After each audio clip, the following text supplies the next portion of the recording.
Hello mis amigos and welcome back to my channel. I hope you're doing great. I hope you're having an amazing day, and today we're gonna find out more about myself, and afterwards I'm probably gonna overanalyze the whole video, and then I probably won't be able to sleep for the next 14 nights, but the 15th night I'll probably be alright, so we gooch.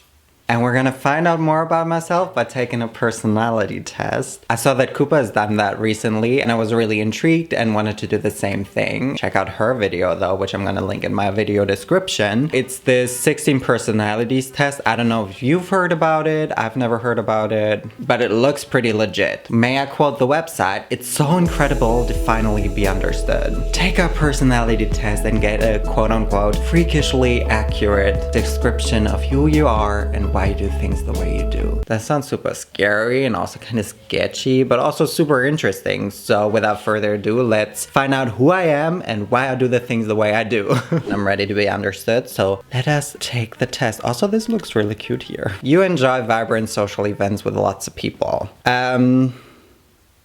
Unless it's a concert, I don't. But I guess concerts are really the epitome of vibrant social events. And I love concerts, but I don't think I like the crowd part of it. I don't actually know. I kind of agree. But then, no. Actually, maybe I kind of disagree. You often spend time exploring unrealistic yet intriguing ideas.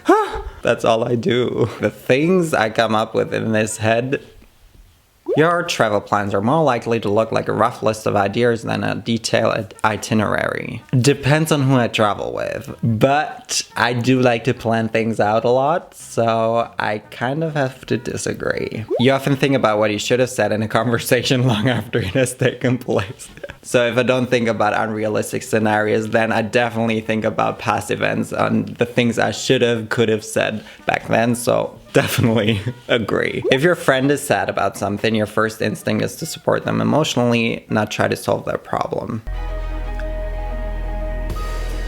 I think so. At the same time, I also think about trying to solve the problem. I kind of want to be there for that person first and then think about what we can do to fix the issue. I guess I kind of agree. People can rarely upset you. That is true. I don't get upset easily. The only thing I maybe feel is disappointment, but I rarely get upset, if ever. No. You often rely on other people to be the ones to start a conversation and keep it going. I do. I'm not good at holding a conversation, so I really appreciate it if I talk to a very communicative and very open person. It gets really hard when the other person isn't that open or is the same as me, because then I feel like I have to be the more open person. That's so exhausting to me. Technically, I like to rely on other people, but I could also try and make it work. But I feel better if I don't have to start the conversation, especially starting a conversation. No, I never do that. Okay, agree, defo. You rarely worry if you made a good impression on someone you met. I'm sorry. Who doesn't think about that all the time after you met a person? I couldn't disagree more. It'd be a challenge for you to spend the whole weekend all by yourself without feeling bored. Nope. I'm a loner. You're very affectionate with people you care about. Does affectionate already mean showing that affection or just feeling the affection? I'm not really good at showing. Wow, we're going into detail here. Because I'm not really good at showing that affection. I definitely feel it. The definition of affection is having warm regard, feelings, or love for someone or something. I feel like I can be affectionate without really showing it. Yeah. You have a careful and methodical approach to life. That is true. And that often stands in my way. Because I don't really get something done because I'm busy making plans. This basic ass quote, life happens while you're busy making plans or so. And I agree with that quote. It's just I can't do without the plans, so. You're still bothered by the mistakes you made a long time ago. Hell yeah. At parties and similar events, you can mostly be found farther away from the action. I don't even go to parties. So I think that's the farthest away I can possibly be. Agree. When in a group of people you don't know, you have no problem jumping right into their conversation. I admire people who can do that. I'm just there like...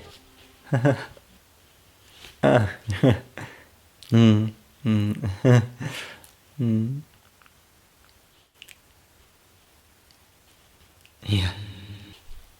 Couldn't disagree more. When you sleep, your dreams tend to be bizarre and fantastical. I don't really know what to answer to that because, and I know many of you will tell me I'm wrong, I don't dream. Whenever I say that, the person listening says, everyone dreams, you just forget about it right away. But all I see is black and then I wake up. Maybe I dreamt when I was a child, but at some point it stopped. I literally can't tell you when I last dreamt. When I first started not really dreaming anymore, people told me, you probably just forget about it, and I started to believe that. But at some point it just didn't make any sense anymore. Why would I forget every single dream every day when other people can remember it so vividly? I just say I don't dream. You can tell me otherwise, but I won't believe it anymore because it's been years. I don't know what to answer to that actually. So I guess I'll just stay neutral. Hello! Do you know who you are yet? I'm still figuring it out, but these questions are really deep.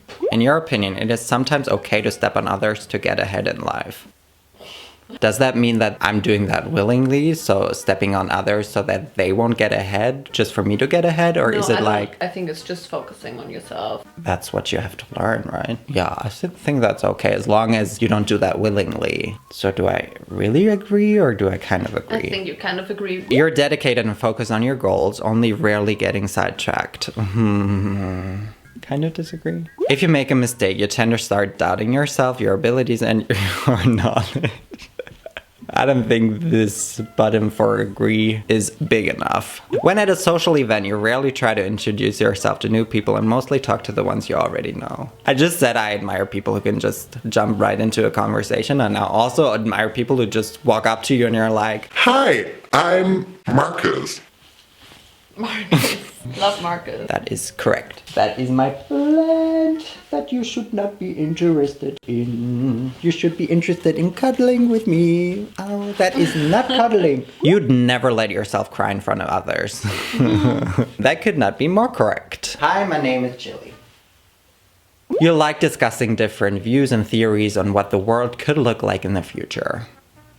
Could look like in the future? I don't do that. I wouldn't mind discussing it, but I just don't do it. So do I like discussing it then? If I never do it? But... I don't think so. Okay, then I kind of disagree. Aww. Schnurry. When it comes to making life-changing choices, you mostly listen to your heart rather than your head. That is incorrect. You usually prefer to get your revenge rather than forgive. That is incorrect. I am not Emily Thorne. You often make decisions on a whim. No. Why did I even think about that? The time you spend by yourself often ends up being more interesting and satisfying than the time you spend with other people. Don't look now at me.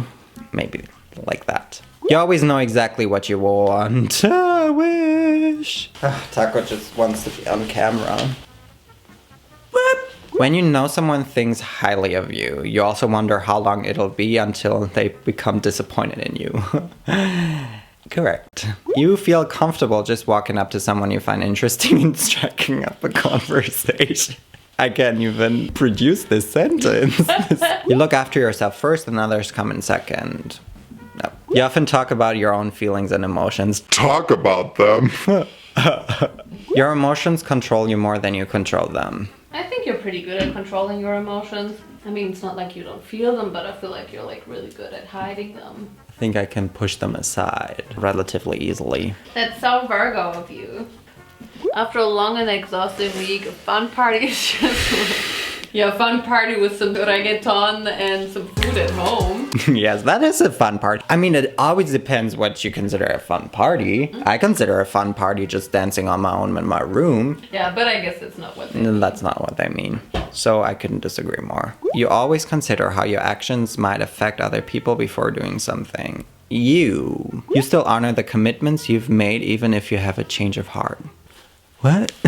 Yeah, if I said something, I said I'm gonna do something. If I have a change of heart and do not believe in what I said honoring before. The commitment doesn't mean going through with a commitment. This is such a confusing question. This is really confusing. You can read that sentence in so many different ways and also understand it in so many different ways. How do you understand this question or this sentence? I'm really confused and I don't know what to click now. Maybe I'll just stay neutral on this one. You rarely feel insecure. Maybe one day. Am I ready for the results? Oh my god, what's gonna happen? Am I gonna die? Probably. Just a moment. Your personality type is advocate. Avocado? What does that mean? Oh, you're 88% introverted. Wow, I would have guessed more. Energy, intuitive. Oh, I'm more intuitive than observant. Nature. So more it's feeling. more based on feelings, my decisions. Interesting. Tactics. Yeah. That is true. And identity, turbulent, yes. The advocate personality type is very rare, making up less than 1% of the population. I'm special! Advocates have an inborn sense of idealism and morality, but what sets them apart is that they are not idle dreamers. These individuals are capable of taking concrete steps to realize their goals and make a lasting positive impact. Want to know about romantic relationships, Vincent? Love comes more natural to the human heart than its opposite. When it comes to romantic relationships, advocates take the process of finding a partner seriously. Not ones for casual encounters, people with an advocate personality type instead look for deep and meaning in their relationship. Oh, depth. Advocates will take the time necessary to find someone with whom they truly connect. Once they've found that someone, their relationship will reach a level of depth and sincerity of which most people can only dream. Wow, yeah. That sounds amazing. Advocates are often perfectionistic and picky. That is awful to read. Friendships. Are you authentic or sincere? Because otherwise we can't be friends anymore. Why are you such a cute avocado? 74% of assertive advocates feel like they effectively manage the stress in their life compared to 28% of turbulent advocates. So that just means you're stressed as fuck. Potentially. Wow, that was a ride. That was very insightful as well. Really crazy, kind of creepy, but pretty accurate, I must say. I think. If you've done the test, tell me what your personality type is, and definitely tell me if you're also an advocate, because then we're like Twinsies. And now the last thing for me to do is to ask you the question of the week, and the question of the week is, What are we gonna have for lunch now? what is your favorite drink? And I guess that concludes this week's video. I hope you liked finding out more about myself. I'm not sure if I liked it. Now you know me even better, and I think that's also a plus. So thank you so much for watching this video. Y entonces, nos vemos la próxima vez. Y bye!